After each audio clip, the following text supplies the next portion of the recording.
Bienvenue Amélie sur le podcast Maritime. Ça me fait tellement plaisir de te recevoir aujourd'hui. On va parler de l'entrepreneuriat en ligne, des coachs en ligne, de tout ce qui est in en ce moment en ligne, de tout ce qui est out, de ce que tu as testé, de ce qui fonctionne, de ce qui fonctionnait, de ce qui fonctionne plus, de peut-être aussi tes prévisions, de comment est-ce que Ouais. tu vois ça. Maintenant, l'entrepreneuriat en ligne, ça a énormément changé. Puis Mhm. ça, ben laisse-moi t'introduire. Donc, Amélie Riendo, qui est présidente de MQ Consultation, coach en ligne, et de fonder ton entreprise, qui est la deuxième entreprise.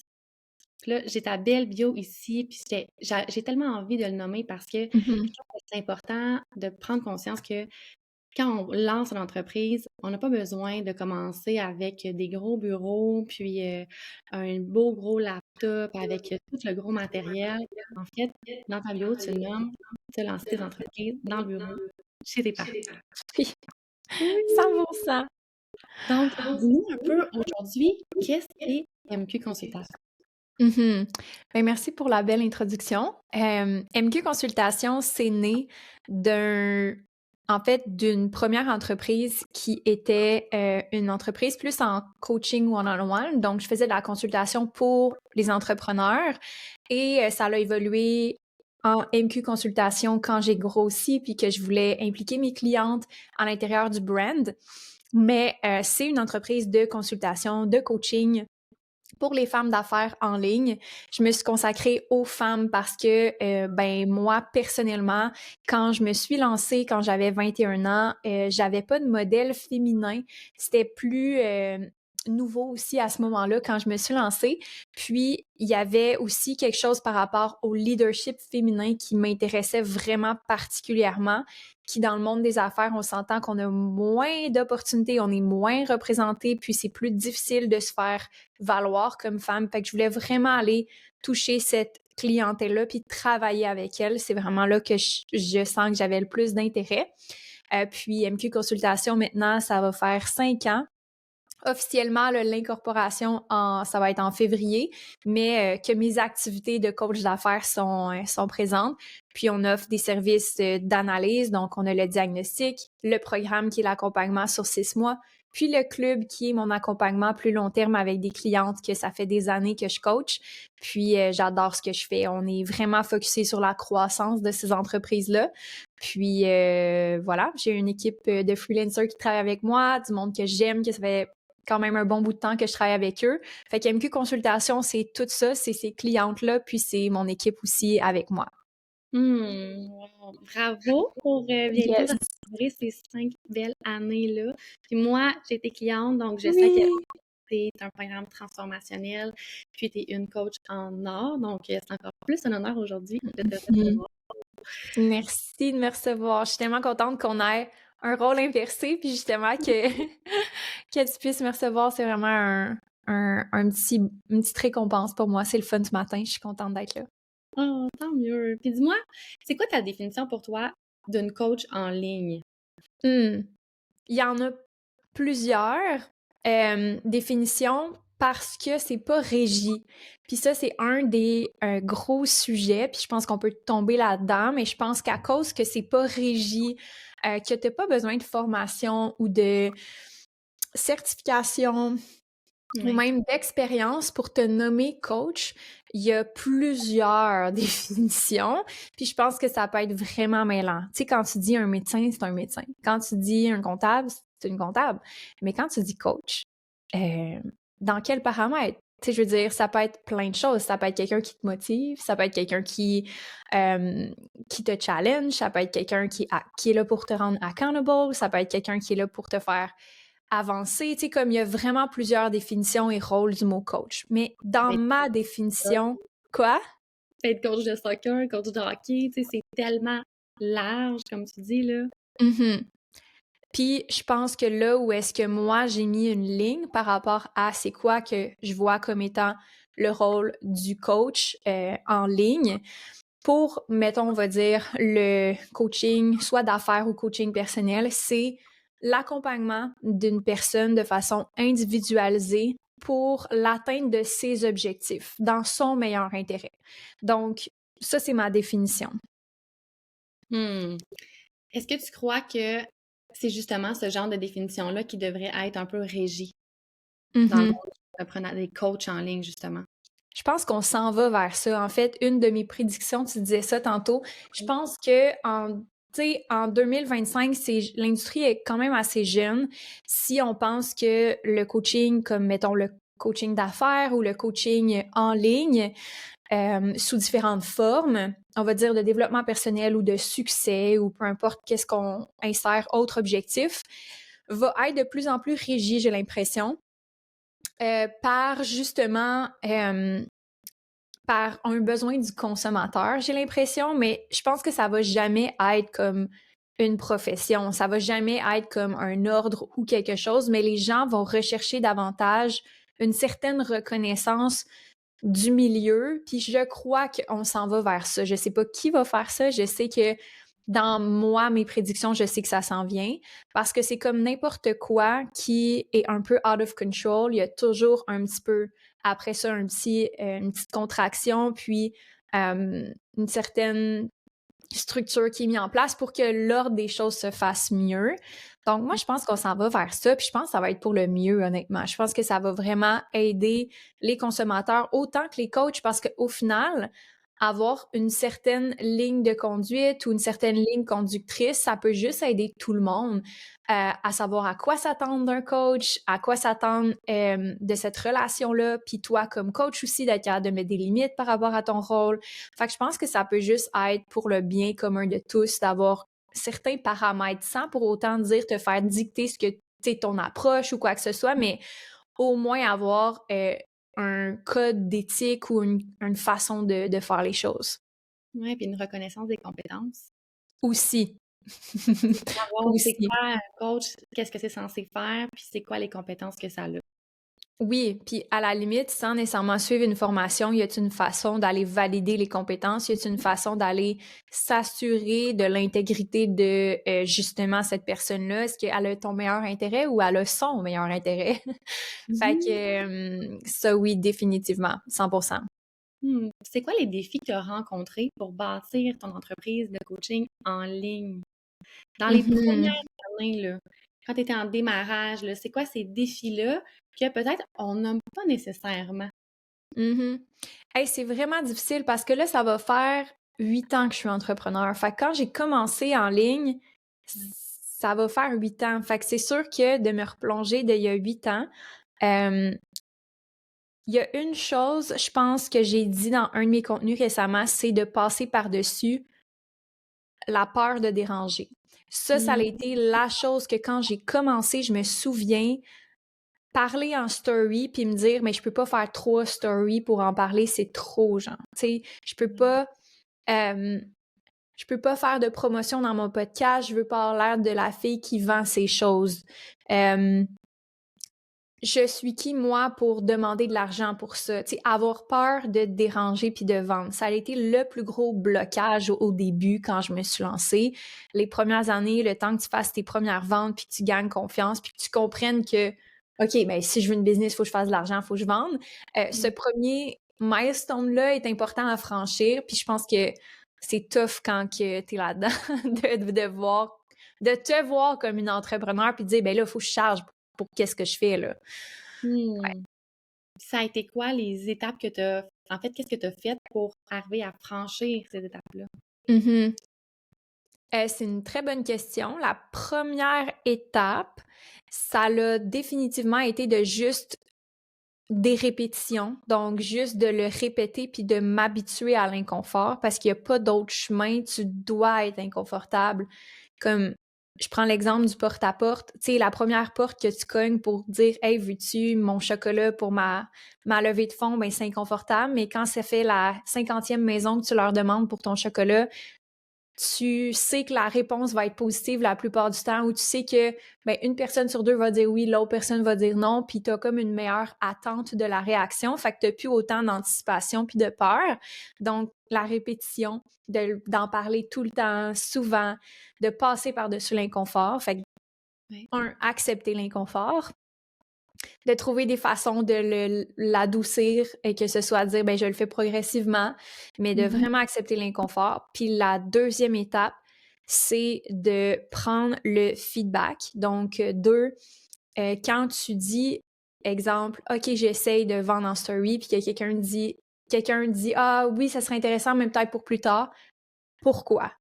Parce que ça va te faire apprendre sur toi, sur ton offre, sur qu'est-ce que tu as à offrir, puis tu vas pouvoir t'améliorer. Puis c'est ça qu'on veut, en fait. Ça dérange pas d'avoir des refus au début. Si tu as de l'information par rapport à ce refus-là qui te sert à quelque chose, ça, ce serait la deuxième étape.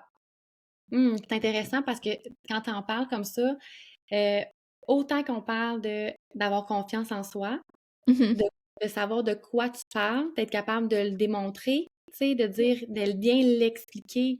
Puis parfois, ça, j'ai l'impression que c'est comme quelque chose de compliqué, de Ouais. difficile, de vraiment bien nommer, mais qu'est-ce que ça va apporter réellement à la personne? Puis Mm. il y a aussi toute la connotation de légitimité.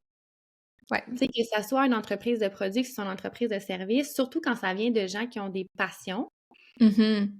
une passion pour la création, exemple, de bijoux. Mais je suis qui, moi, pour dire, hey, ben, t'as vraiment besoin, exemple, de ces boucles d'oreilles-là parce que je les ai Mhm. créées. Tu sais. Donc, d'être capable de te sentir légitime en vendant ce que toi, tu offres et t'as créé, tu sais. Oui, puis ça, je dirais qu'il y a un aspect vraiment plus mindset à ça qui est de détacher un petit peu ta valeur personnelle de ce que tu vends, qui est comme ce que je vends, c'est ce que je vends, puis qui je suis, c'est qui je suis. Fait que si les gens aiment pas ce que je fais, ça veut pas dire qu'ils m'aiment pas moi forcément. Puis moi, ce que je fais, ça n'a pas rapport avec ma valeur personnelle. Fait que je peux faire quelque chose, puis la moitié des gens sur mon compte vont acheter, l'autre moitié vont pas acheter. Ça veut rien dire par rapport à moi. Mhm. Puis ma valeur comme personne, ou s'il y a des gens qui m'aiment ou ils m'aiment pas. Fait que ça, c'est vraiment un des processus dans lequel que tu mentionnes en ce moment, puis de reconnaître que ben de te mettre de l'avant, c'est la seule façon de le vendre, ton produit. Ça fait en sorte que tu dis, OK, qu'est-ce que j'ai besoin de faire pour me mettre de l'avant? Un, faut que je valorise que moi, j'ai ma place. Donc, faut que je sois capable de reconnaître que je suis importante, que ce que je fais, c'est le fun, ce que je fais, c'est nice, ce que je fais, ça a une valeur, ce que je fais, j'aime ça. Puis Mhm. revenir à ça, quand tu vends, c'est là que les gens vont accrocher puis qu'ils vont faire « Oh wow, je veux ces bijoux ». Pas nécessairement parce que t'as les plus beaux bijoux du monde, peut-être que oui, mais c'est juste parce que tu n'en parles avec tellement de passion, puis tu prends la place que ça donne l'opportunité aux gens de dire oui, puis d'embarquer un peu dans ton vibe. C'est quoi les entrepreneurs qui font? C'est qu'ils vendent une idée, un concept, un lifestyle, des valeurs, une passion. C'est ça qui vendent les entrepreneurs. C'est de créer quelque chose à partir de rien. Fait que si t'as pas cette étincelle-là, faut que tu la trouves. Deux, faut que tu la dévoiles, faut que tu la montres parce que sinon, on va pas essayer de deviner l'étoile là, à l'intérieur de tes yeux. Là. C'est ta job de la montrer, l'étoile à l'intérieur de tes yeux. Donc, définitivement, c'est ce que tu dis de dire mon bijou, mais c'est pas de banaliser ça, c'est de rendre ça magique, de rendre ça spécial. Puis c'est ta job de le rendre spécial. Les autres vont pas essayer de... C'est pas un American Next Top Model que les gens vont te chercher, là, puis ils vont te trouver peut-être dans un coin de rue, là. C'est pas ça qui se passe, là. C'est toi qui prends la place. Puis est-ce que tu crois que qu'est-ce qui est important en fait en ligne pour être capable de créer cette communauté-là qui est fan justement de ton produit, de ce que tu vends, de ton Mhm. accompagnement? Tu sais, là, je sais pas si si t'as écouté la série Mormon Family ou t'as Non. pas OK. Ça me dit quelque chose sur Netflix? OK. Ouais, c'est sur Netflix, je crois. Puis c'est dans le fond la vie de genre une culte puis une religion puis dans le fond comme n'importe quelle religion, n'importe quel mouvement communautaire, OK? C'est une série de valeurs et de croyances que les gens veulent adopter pour soit aspirer à plus, aspirer à mieux, puis se rassembler ensemble. OK? C'est ça, bâtir une communauté. Donc, il faut que tu aies des croyances, il faut que tu aies des valeurs, il faut que tu aies des convictions. Si tu veux des super fans, tes super fans vont adhérer à tes croyances, vont adhérer à tes valeurs, vont adhérer à tes convictions. Si ma conviction, c'est que, je sais pas, les meilleurs bijoux, c'est des bijoux qui sont faits avec amour, puis chaque bijou est pensé et créé avec amour, puis que c'est ça ma conviction, puis que je veux pas le fast fashion, je veux que chaque collier soit intentionnel puis qu'il y a une intention derrière, ben je vais vendre ça, puis mon message, il va y avoir un message derrière chaque bijou qui va être unique et propre à chaque création. On vend l'unicité, on vend la passion, on vend l'amour, on vend plein de valeurs qui viennent avec des convictions puis des croyances. C'est ça qu'on fait quand on crée une communauté autour d'un produit. Puis des super fans vont pas essayer de le deviner. C'est pas comme « Ah, je pense que Vicky est de même. Je pense que Amélie est de même. » Non. Si tu regardes les meilleurs leaders, les meilleurs entrepreneurs, c'est des gens qui sont hauts et forts par rapport en quoi ils croient, en quoi ils sont convaincus puis leur valeur, c'est quoi? C'est vraiment ça. C'est comme ça qu'on bâtit une communauté. C'est pas du contenu, là. Une communauté, c'est pas de créer du contenu sur les médias sociaux. Une communauté, ce n'est pas de dire « Hey, on se rassemble ensemble ». C'est qu'est-ce qui va faire que les gens vont se rassembler? C'est qu'ils vont dire « Ben, ces gens-là ont les mêmes croyances que moi. J'ai envie d'être avec eux. Ces gens-là, ils ont les mêmes valeurs que moi. J'ai envie de partager ces valeurs-là. » Ça se peut que j'y crois pas encore à 100%, mais à cause que je rejoins ce mouvement-là, je me rapproche de mon idéal. Par exemple, si je suis quelqu'un que j'adopte pas nécessairement les saines habitudes de vie encore, mais j'aspire à adopter des saines habitudes de vie, puis que, exemple, cette communauté-là croit en l'inclusion, croit en tous les types de corps sont les bienvenus, ben je vais peut-être adhérer justement à ce mouvement-là, à cette communauté-là, parce que j'ai envie d'adhérer à ça, même si j'ai pas l'habitude encore. Fait que c'est ça la base, la recette magique de bâtir une communauté en ligne, c'est d'avoir ces 3 piliers-là. Tes croyances, convictions, valeurs pour rassembler les gens. Est-ce que tu crois que pour être en ligne, que ce soit un produit, un service, peu importe, est-ce que tu crois qu'on doit absolument montrer justement la présidente de l'entreprise ou au contraire, l'entreprise peut avoir son brand et être capable de créer, rassembler en fait cette communauté-là? Ça se peut, un brand qui existe comme à part entière. En 2025, c'est plus difficile, j'ai l'impression. Ben, en fait, je sais que c'est plus difficile de juste avoir un brand.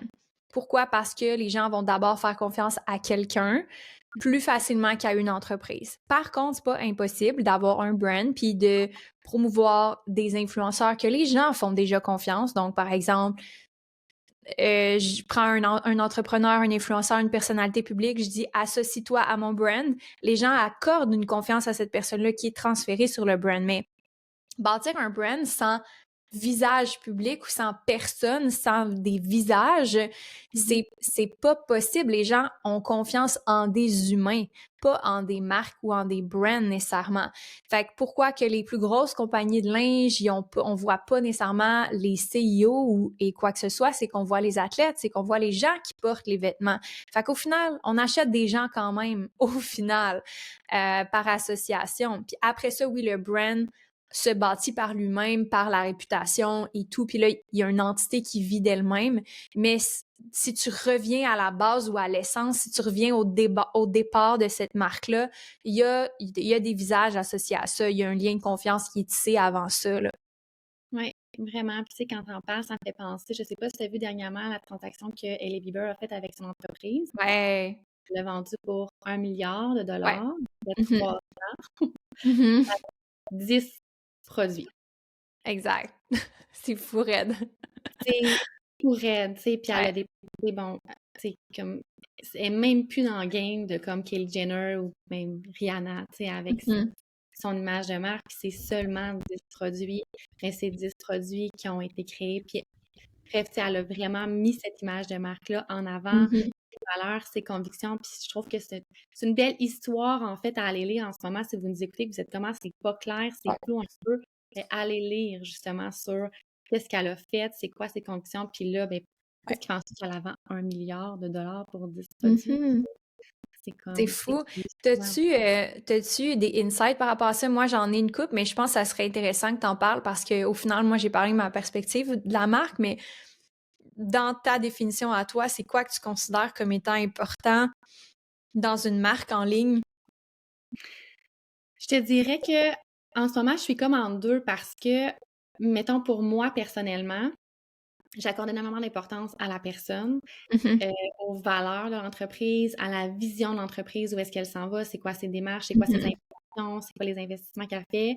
Donc, tout ça, au-delà de ça, aussi à la personne. Donc, les Mhm. services de vie, c'est quoi, est-ce que la personne reflète vraiment cette vision-là en arrière de l'entreprise? Ouais.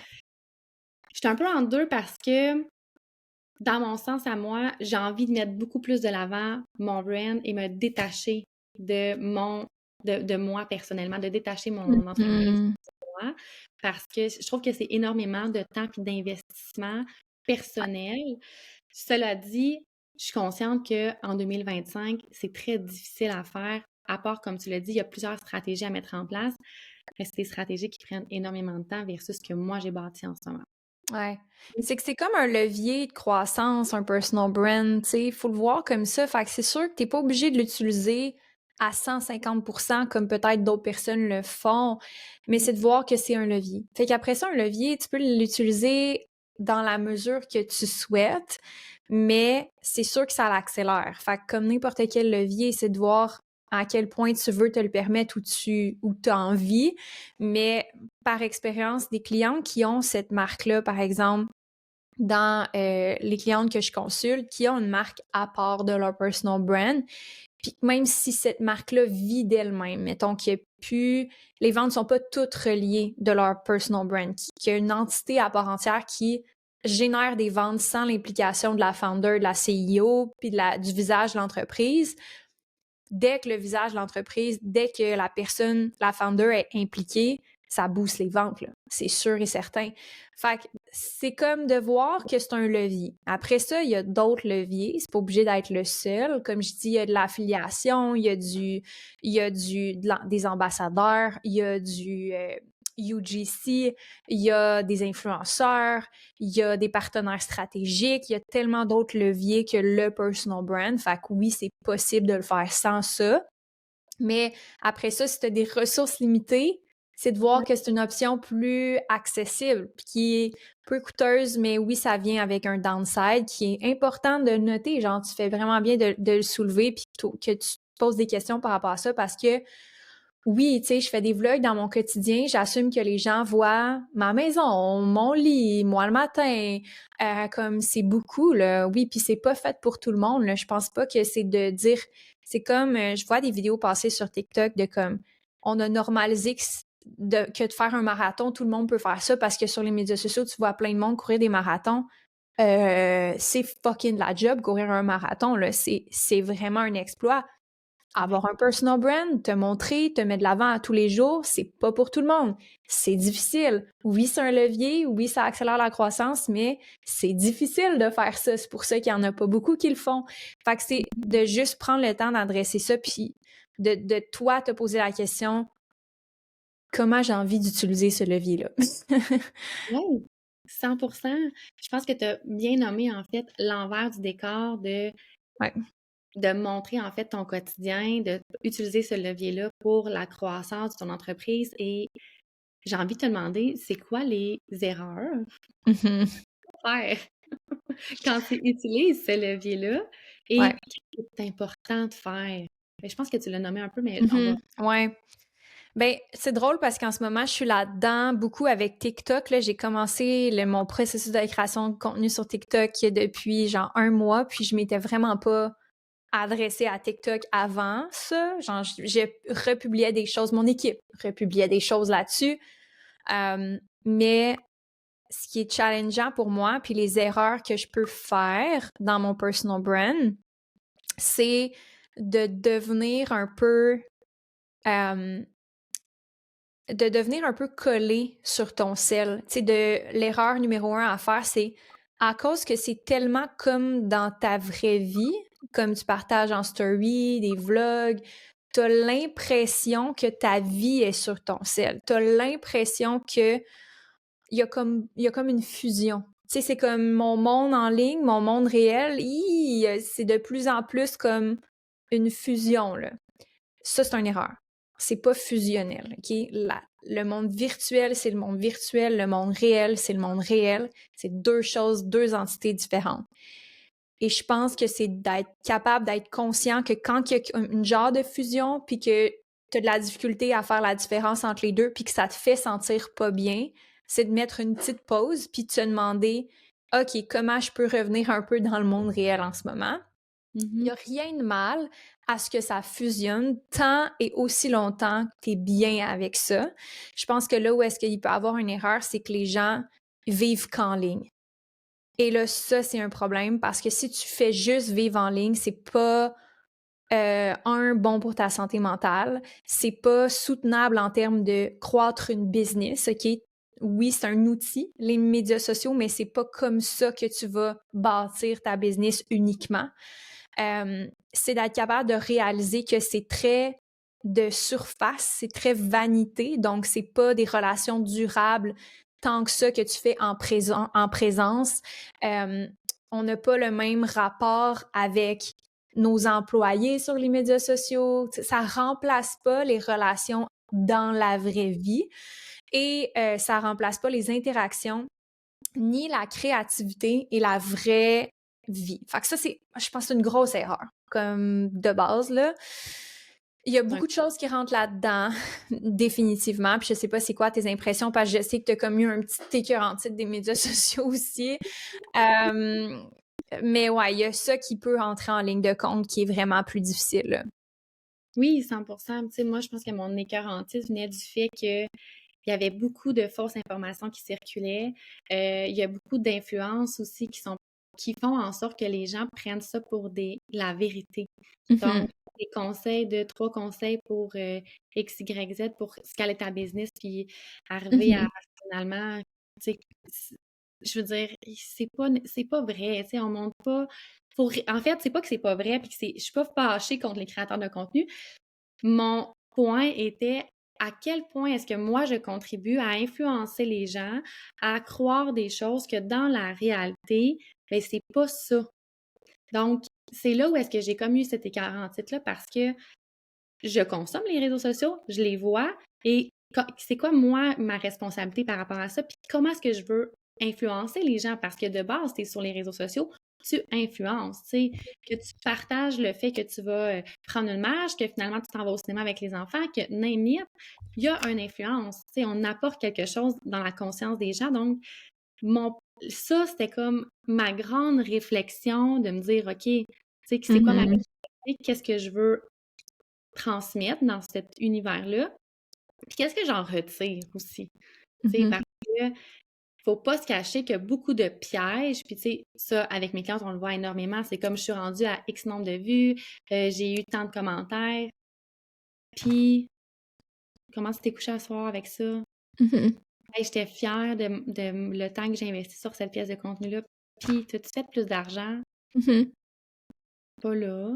Tu sais, dans un mois, dans 2 mois, cette pièce de contenu, est-ce qu'elle t'a apporté quelque chose finalement? Tu sais, donc, c'est de tomber aussi, de faire attention pour pas tomber dans, je pense que tu l'as bien dit, dans cette valorisation-là de surface qui finalement mène absolument à rien et crée une grosse dépendance. Parce que où est-ce que tu as été, exemple, viral, puis finalement, le reste du mois où est-ce que ça n'a pas bien été, ben, c'est pas de ta faute. Tu sais. C'est vraiment, oui, 100%. Puis pour vrai, je pense qu'on pourrait littéralement créer un programme de santé mentale pour les créateurs de contenu par rapport à ça, parce que si t'es pas moindrement conscient du comportement humain puis que tu te regardes pas, tu peux tomber dans cette trappe-là. Et en même temps, les créateurs de contenu et influenceurs et entrepreneurs, on veut augmenter notre visibilité. Donc, c'est pas pour dire que c'est pas important, mais des fois, c'est que par rapport à nos émotions ou par rapport à notre temps ou par rapport à notre implication, c'est pas proportionnel à l'importance que ça a vraiment. Fait que si, exemple, la moitié de ta journée est consacrée à mais j'ai-tu eu des likes, j'ai-tu eu des commentaires, j'ai-tu eu de l'engagement, j'ai-tu eu un post viral, c'est pas normal. Comme je pense que c'est d'être capable de voir qu'en proportion à ce que ça a comme impact dans ta business, que ça y accorde la bonne importance. Donc, il y a beaucoup de choses dans ce que tu viens de dire. Beaucoup, beaucoup. Comme on pourrait parler quasiment juste de ça aujourd'hui, sans aucun doute, mais la nouvelle réalité des entrepreneurs en ligne, c'est ça. C'est de dealer avec les médias sociaux. Donc, ça implique des fois une charge mentale, ça implique une peut-être addiction à la dopamine, du renforcement rapide. Ça fait partie de la game, comme ça existe, cette dépendance-là.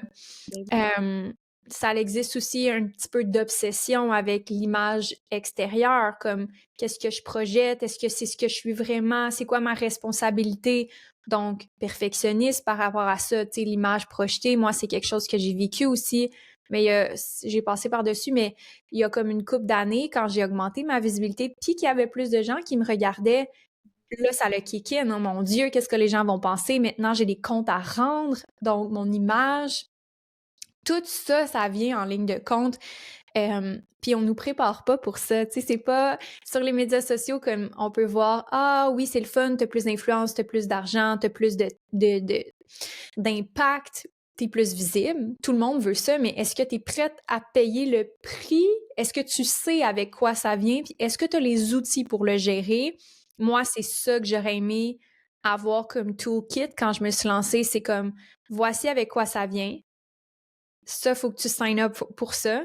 Voici les outils que tu as besoin pour gérer ça. Parce que va falloir que tu mettes une limite sur les médias sociaux. Tu ne pourras pas penser à ça genre 24/7. Il y a des outils que tu peux développer pour t'aider avec ça, mais c'est vrai tout ce que tu dis par rapport à ce que ça vient avec avoir les médias sociaux comme façon d'acquérir des clients en 2025. Mhm. Est-ce que tu peux nous parler en fait du derrière, du behind the scene de ces médias sociaux-là? Parce que Mhm. on l'a vu beaucoup, on en a parlé, le fait de lancer son Mhm. entreprise, d'être plus visible sur les réseaux sociaux, bon, finalement d'avoir des clients, d'offrir tes services, tes produits, mais en arrière-plan, qu'est-ce que tu as besoin de monter? Tu sais, c'est quoi les choses que tu l'enseignes? Mhm. Ouais.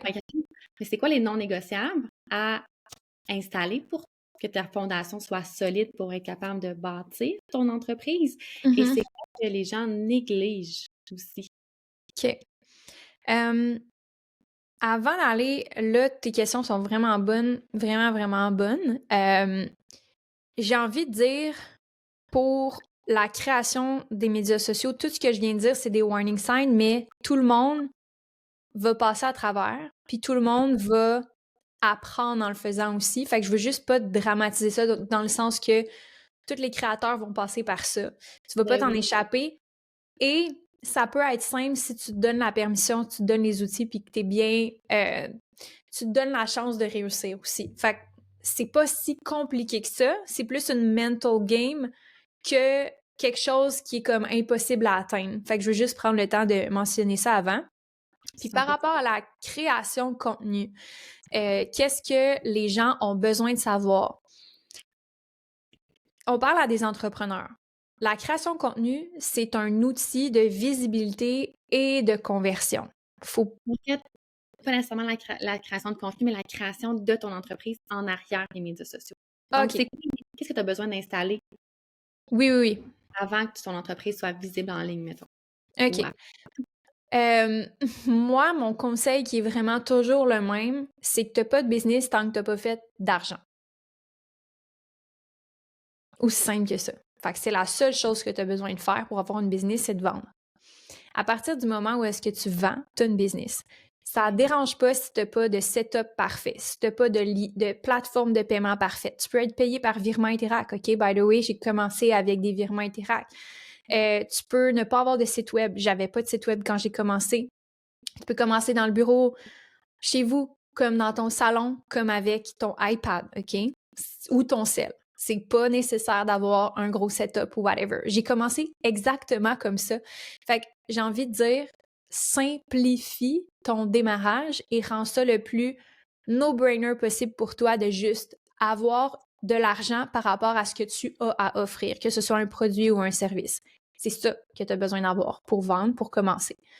Là, il y a d'autres choses qui viennent après ça, mais la vente est toujours ta priorité numéro 1. Donc, avant même de créer du contenu, avant même de faire un site web, avant même de faire une grosse stratégie marketing, un logo, un branding, un photoshoot, vends. Vends, c'est la première chose. Puis vends assez pour te donner des ressources pour réinvestir, pour dire, OK, oui, on va prioriser ça. Et je pense sincèrement, puis je l'ai vu, que tu peux faire 100 000 et plus sans site web, sans page de vente / lien de paiement compliqué. Tu pourrais avoir juste un système de paiement vraiment simple. Donc, je pense que les gens se complexifient la vie inutilement. Puis là, je dis 100 000, mais ça dépend de ce que tu vends. Là. On s'entend que si tu vends des produits puis que c'est 5 l'unité, probablement que tu as besoin d'un site transactionnel, là, mais mettons qu'on parle d'un service là, que tu vends avec une centaine de dollars par service. J'ai des clients qui simplifient la vie puis qui font ça vraiment le plus simple possible pour commencer. Fait que après ça, est-ce que c'est optimal d'avoir d'autres choses? Oui, c'est optimal, mais c'est pas nécessaire. Oui, 100%.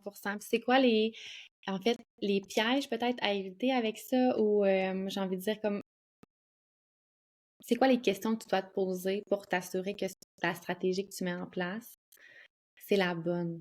Mm-hmm. On va parler de stratégie de vente parce qu'on parle que c'est la priorité numéro 1 pour avoir une business puis croître. Puis en arrière-scène, ton temps dans ton calendrier, le piège, c'est que ça soit pas consacré à la vente. C'est ça le piège. C'est que tu dis, mais je fais pas de vente. Puis là, je regarde ton calendrier, puis c'est genre, je réponds à des courriels. Après ça, c'est comme, je fais des posts médias sociaux. Après ça, je fais des cossins qui n'ont pas rapport. Puis là, il y a comme plein d'affaires là-dedans. Ah, je veux partir un podcast. Blablabla. Plein de nouveaux projets ou plein d'affaires. Mais là, je regarde ton calendrier. Mais est où la vente là-dedans? Qu'est-ce qui rapporte à la business directement? Ouais. Fait que, identifier les actions payantes. Identifier ce qui rapporte de l'argent à la business. Ça, là, identifie-le, puis colle-toi là en quelque part, parce que si tu passes pas du temps là-dessus, tu feras pas plus d'argent. Oui, les autres choses peuvent aider à amener des leads, mais si ton problème, c'est la vente, si tu fais pas d'action de vente, guess what? Tu n'auras pas plus de ventes.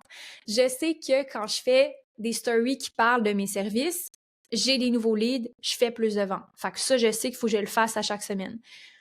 Je sais que quand je fais des pubs, j'ai des nouveaux leads, je fais des ventes. Il faut que je fasse des nouvelles pubs.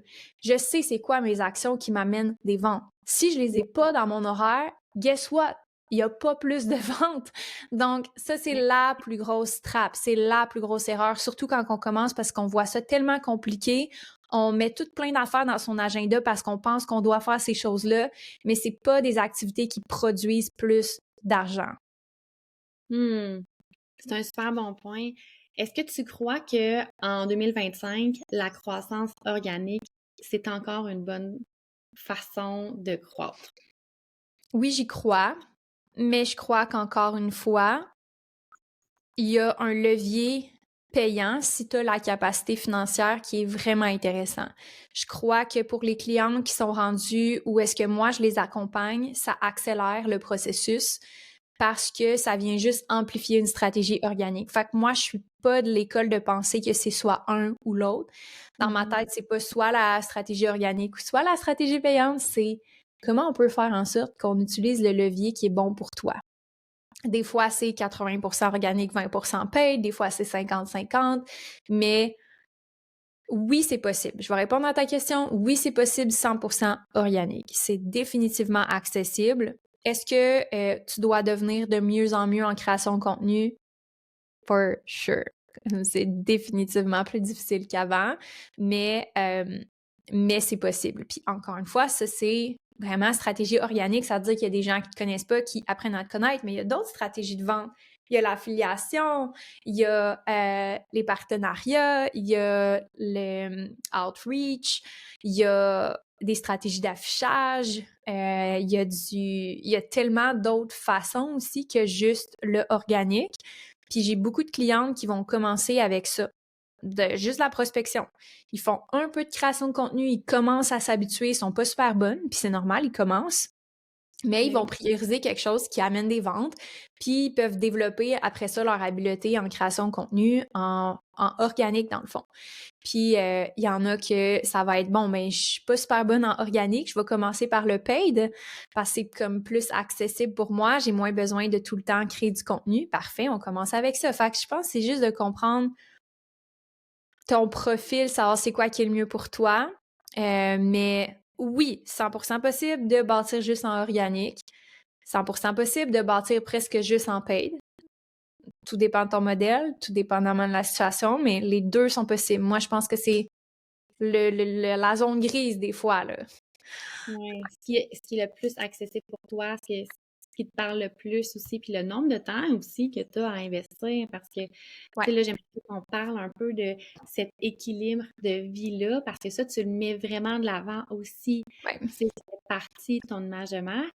Donc, à travers ça, il y a quand même le fait que quand tu fais de la publicité, ça roule tout seul. Tu sais, Ouais, pas 100%. besoin d'être là constamment. Mais Puis, j'ai un budget annuel de pub que c'est pas ce que je me verse en moi comme salaire. Je pourrais me mettre ouais. ça dans mes poches, là. Mhm.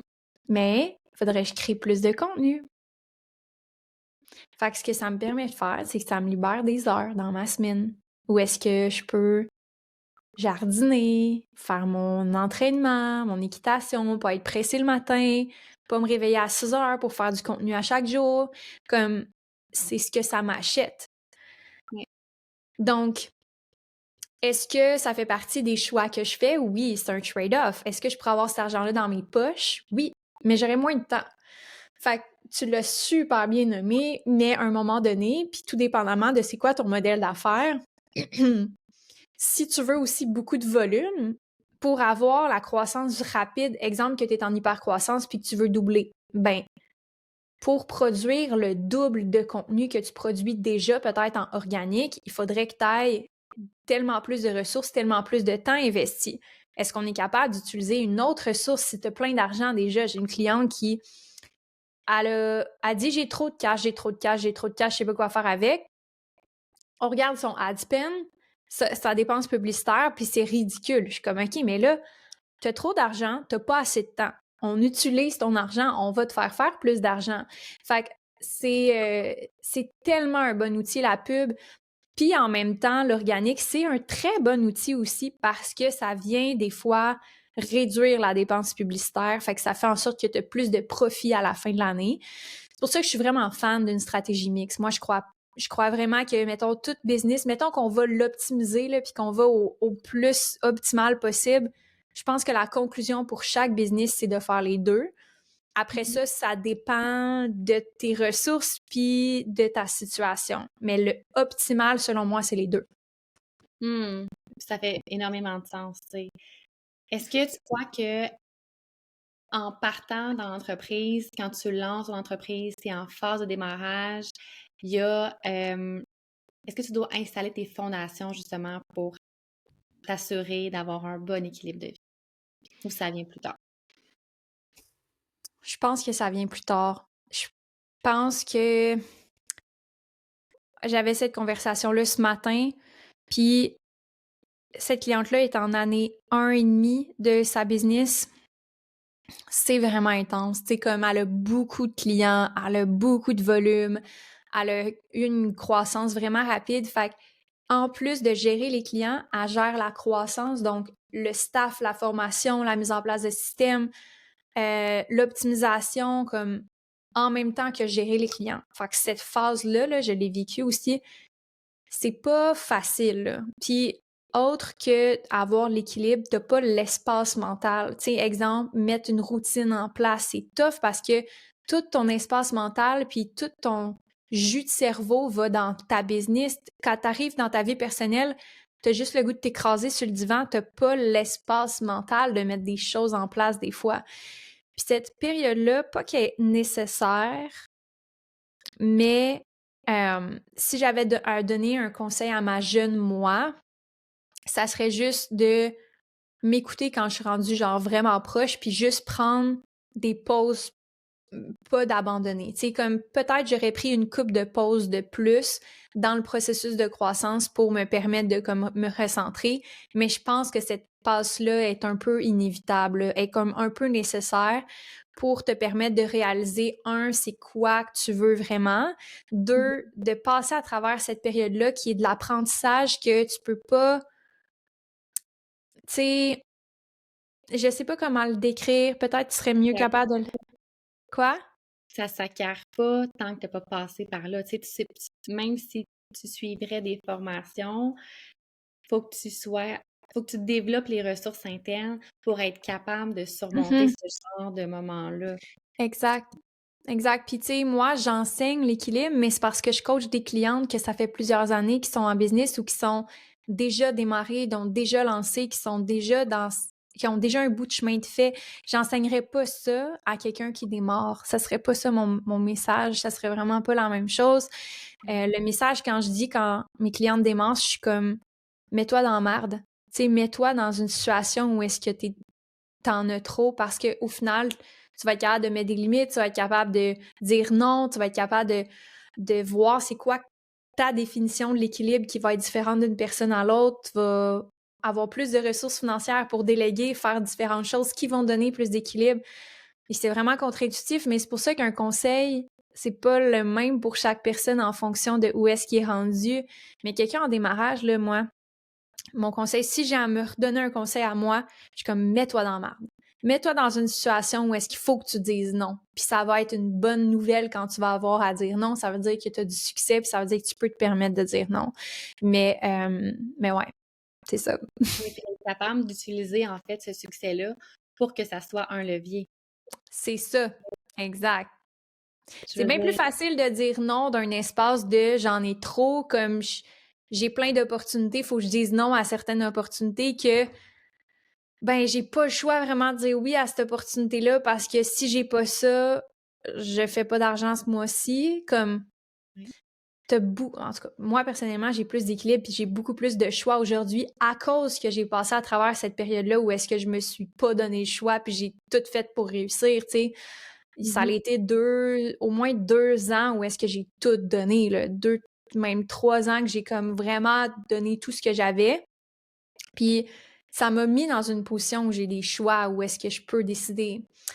Fait que la liberté vient avec un peu ça aussi, tu sais. Puis je pense que c'est le côté, quand tu dis les coulisses qu'on voit pas, ben c'est ça, les coulisses qu'on voit pas. C'est d'être capable de voir c'est quoi ça prend pour avoir cette liberté-là.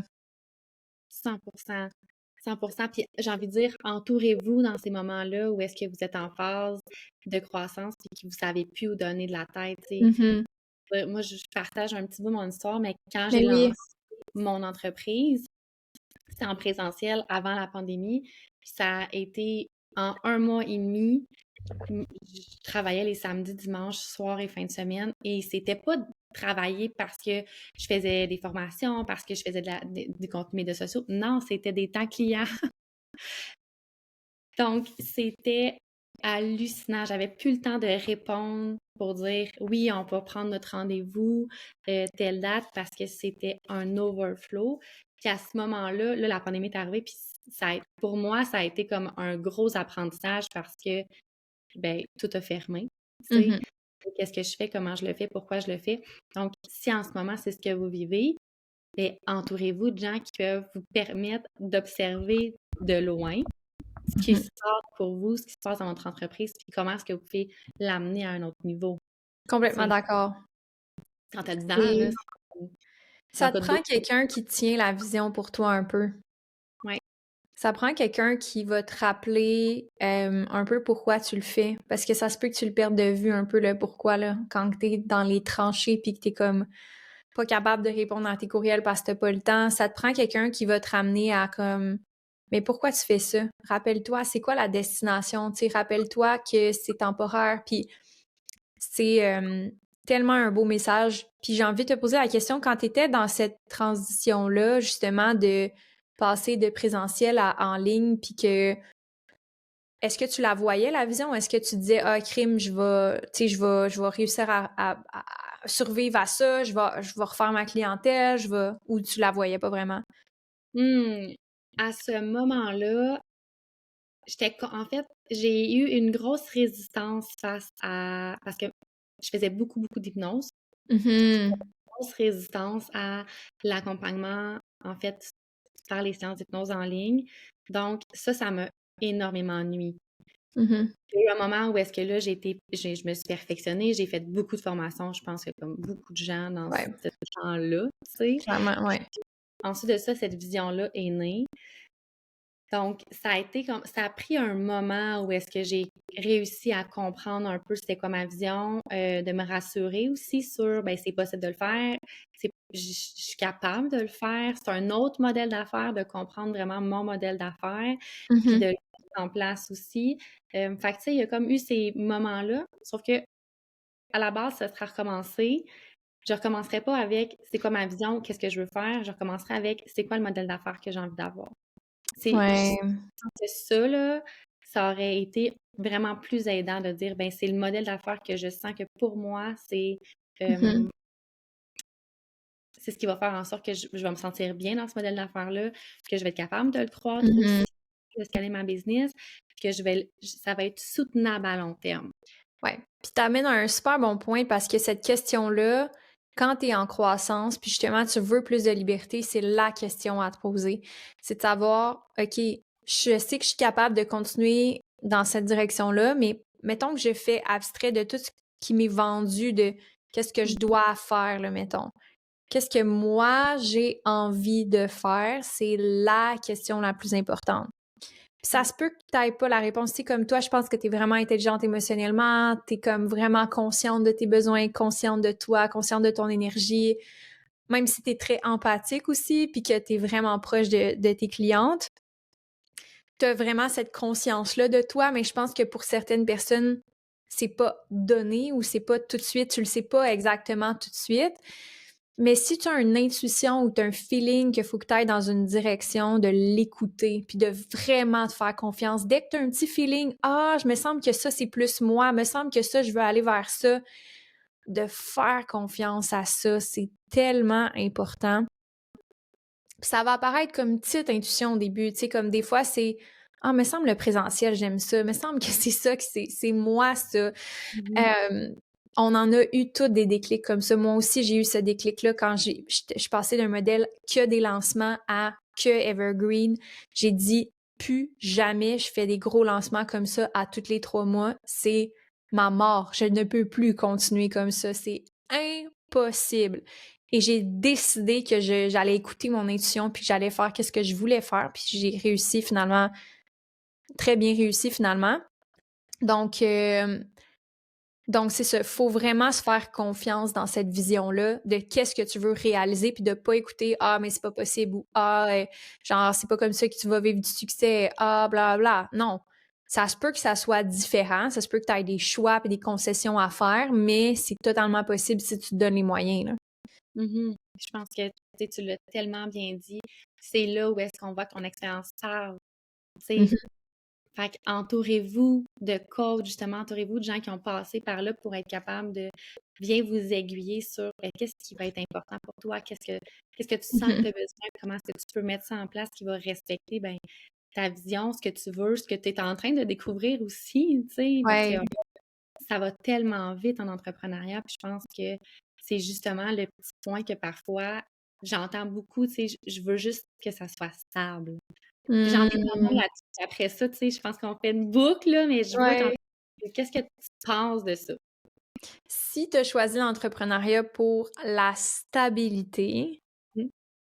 t'as pas choisi le bon métier. Ouais. Euh, Puis peut-être que tu te racontes une histoire aussi, parce que moi aussi, je me suis raconté cette histoire-là à un moment donné, à savoir, je veux de la stabilité, nanana. Mais tu sais, je suis pas quelqu'un qui est nécessairement, qui recherche la stabilité. J'aime apprendre, j'aime évoluer, j'aime que ça soit jamais pareil, j'aime la nouveauté, j'aime les challenges. Fait que si je suis vraiment honnête envers moi-même, je recherche pas vraiment la stabilité, parce que la stabilité va m'ennuyer au bout. Fait que Mhm. euh, je pense que c'est de faire face à soi dans le miroir puis de se dire je suis comme ça, OK? Je recherche les challenges, les défis, blablabla. Bla, bla. Parce que si je parle à des entrepreneurs ici, ça se peut que vous vous êtes fait dire ça, puis vous avez acheté la croyance populaire de la population et des gens que vous devez aspirer à la stabilité. Mais les entrepreneurs, on réussit pas en pensant comme ça. On réussit en s'adaptant, en innovant, en continuant d'apprendre, en continuant de challenger. Pas dans un but de te mettre à risque ou dans un but de comme créer inutilement des chaos dans ta business, c'est pas ça du tout. Mais il y a une différence subtile entre t'auto-saboter puis justement créer du chaos et aspirer à la stabilité. Tu veux aspirer à l'évolution. C'est ça que tu veux aspirer à. Et l'évolution va créer la stabilité ou ce que tu recherches qui est comme d'avoir des revenus récurrents, puis d'avoir des revenus stables et que tu sois profitable. C'est ton évolution comme entreprise, donc ton progrès, puis comment tu améliores tes services, comment tu améliores ton marketing, tes ventes, whatever, qui va créer cette stabilité. Mais la stabilité, là, quand tu marches, quand tu fais du vélo, c'est en mouvement. Tu vas pas créer de la stabilité en arrêtant de pédaler, tu vas tomber. C'est exactement, je pense, la meilleure analogie que je peux faire, puis qui est... Ouais, ça c'est mon opinion personnelle. Je suis 100% d'accord avec toi. Puis peu importe quelle biographie de grands entrepreneurs qu'on écoute, qu'on lit, peu importe, cette stabilité-là, que ça soit financière ou cette stabilité-là ou émotionnelle, cette stabilité-là face à la gestion du stress aussi, Mhm. pas qu'elle n'existe pas. Elle existe par moments. Cependant, dans ces phases-là où est-ce qu'il y a de l'innovation, où est-ce qu'il y a un projet, où est-ce qu'il y a de la création de quelque chose, elle est plus difficile. Tu sais, elle est pas stable en fait. Elle Mhm. est présente. Et ça, je pense que c'est quelque chose qui est important à vivre pour que tu apprennes à développer tes ressources internes, pour qu'après ça, tu sois capable de dire, ben je repasse par là, puis c'est correct. Tu sais. Mais je pense qu'il y a comme un petit, j'ai envie de dire voyons, pas une sensation, une addiction à l'adrénaline aussi en tant qu'entrepreneur. Tu Ouais. sais, cette résistance au risque-là, ce besoin de prendre des risques pour aller bâtir quelque chose est présent. Ouais, puis il y a une différence entre un risque qui est comme casse-cou puis un risque calculé, là. Je pense que ça aussi, c'est important de dire, OK, je teste carrément autre chose ou je lance une troisième business. Comme ton risque de lancer une troisième startup est un peu casse-cou. C'est pas tant calculé, tu sais, c'est pas tant logique ton risque, mettons. Fait que je pense qu'il faut développer son intelligence, puis il faut connaître aussi c'est quoi la différence entre innover, continuer de construire, continuer d'aller plus loin, puis juste auto-saboter, puis de pas bâtir quelque chose vraiment qui évolue. Puis cette addiction-là au chaos aussi, là, cette petite addiction-là de genre, je crée des problèmes pour les régler moi-même, de comme à place de régler le problème, mettons que ton problème, c'est le marketing, puis que tu as de la misère à régler ce problème-là, ben c'est plus facile de dire, ah, je vais créer un autre problème, je vais avoir ce problème-là à régler que régler le problème que tu es supposé régler. Fait que je pense que beaucoup d'entrepreneurs vont inutilement créer du chaos comme ça. Puis c'est ça qu'ils essayent d'éviter. Quand ils disent « je veux plus de stabilité », ben tu vas retrouver plus de stabilité si, t'apprends à réaliser que la stabilité, c'est dans ta tête, c'est pas dans la business. La stabilité, c'est toi qui la crée par ton état d'esprit, par comment tu te sens aujourd'hui, comment tu te régules toi-même. C'est ça Ouais. la stabilité que tu recherches en ce moment, pas dans ta business. Je pense que tu l'as tellement bien dit. Ouais. Oh, super! Wow! En fait, ça fait pas le tour parce que j'ai Non. vraiment envie de parler de tous ces sujets-là. Puis, Yes. si vous avez des questions avec tout ce qu'on a parlé aujourd'hui, Amélie et moi, ben n'hésitez pas à venir nous écrire, à Oui. nous parler. Vous pouvez découvrir Amélie Riendo, bon, sous ton profil, MQ Consultation aussi. Yes. La façon d'entrer dans MQ, c'est par le diagnostic. Donc, Exact. j'aimerais prendre un moment pour nous parler, mais c'est quoi le diagnostic? Yes, le diagnostic, c'est dans le fond la première étape pour travailler avec mes clientes parce que j'aime comprendre et aller en profondeur. Donc, on fait une analyse de ta business sur tous les plans, finances, opérations, marketing, vente. J'analyse les données, les états financiers. On va vraiment optimiser c'est quoi, en fait, tes leviers de croissance. On va regarder c'est quoi les faiblesses, c'est quoi les opportunités. Puis, on fait un plan d'action ensemble sur 6 phases qui permettent de mettre des actions concrètes en place dans les 6 prochains mois, qu'on co-crée ensemble vraiment en fonction de tes besoins. Puis, ça, c'est le diagnostic. Donc, si jamais vous avez des questions, vous avez des intérêts par rapport à ce service-là, il y a possibilité de continuer après, mais on peut s'en discuter en privé, ça va me faire plaisir. Super, merci énormément pour ton temps, pour ta sagesse, pour tout ce que tu as mentionné aujourd'hui sur le podcast. C'est réellement apprécié, puis je suis certaine en fait que ça va énormément aider les gens qui nous écoutent en ce moment. Puis je pense qu'il y a des belles entrepreneurs qui ont fait des belles prises de conscience aussi durant cet épisode-là. Donc, Yes. venez nous dire. C'est toujours le fun de savoir comment est-ce que le podcast vous a aidé. Merci énormément. Merci Vicky pour ton invitation. Merci.